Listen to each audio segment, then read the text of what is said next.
We're watching AR Books for You. Today's story is Side by Side by Rachel Bright and Debbie Gliori, and it is a 3.5 AR book, and the quiz code is 177360.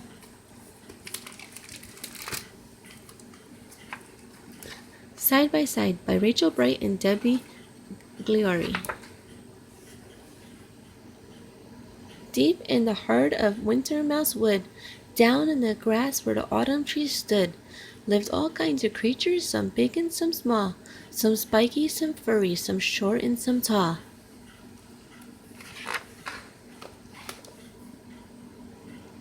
And here was a family of mouserly folk who nestled in burrowed holes under an oak.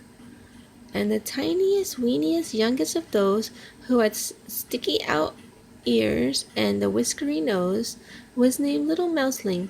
She had a huge heart. She loved times together, not ever apart.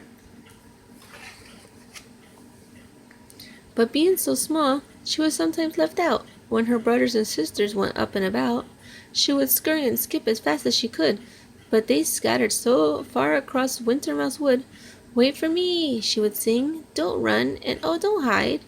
Is there nobody here who will stay by my side?"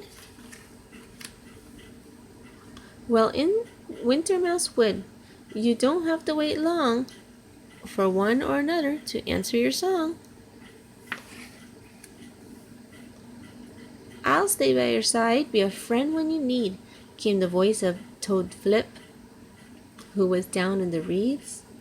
"We could bounce up and down and do backflips and jumps, then plop in the water and cool down our rumps." "How lovely," she said, since she longed to dive in. "I do like to bounce, but this mouseling can't swim." From high in the branches a voice echoed down. "Well, then I'll be your friend," bellowed Big Squirrel Brown. "We can pack up a picnic of hazelnut pie, go up side by side till we're touching the sky."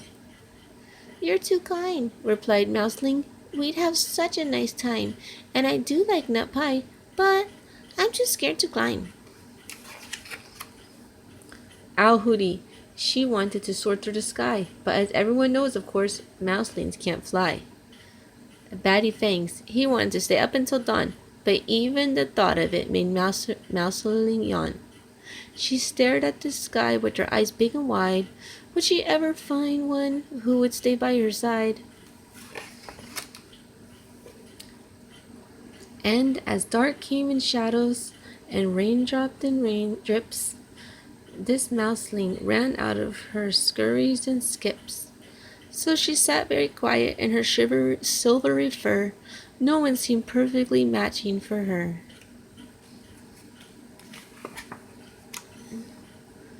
It seemed in this world she was out on her own. Deep in Winter Mousewood, she felt quite alone. But someone had heard her side-by-side song, someone who'd been around all along. He popped up his head from a very small hole, a tiny, full, weaningless little black bull. He was awfully quiet and terribly shy, but he couldn't hear mouserly tears and stand by.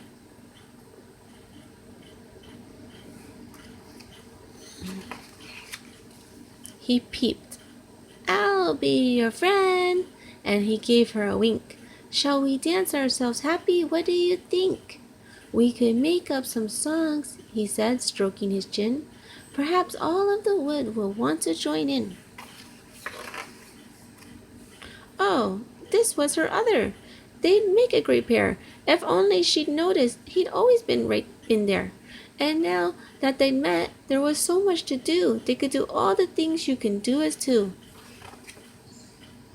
They could seesaw, play catch, and sit back to back. They could hide in their den and share in a snack. They could sit and hold paws until daylight was gone. Yes, two little tails are much better than one. They were peas in a pod. They were birds of a feather. They were always best friends, whatever the weather. Two wonderful ones had found it forever, and forever is great when you spend it together. And now, side by side, They heard the same tune, so they sang to the stars, and they danced to the moon. Yes, deep in the heart of Winter Mousewood, a friend by your side makes life twice as good.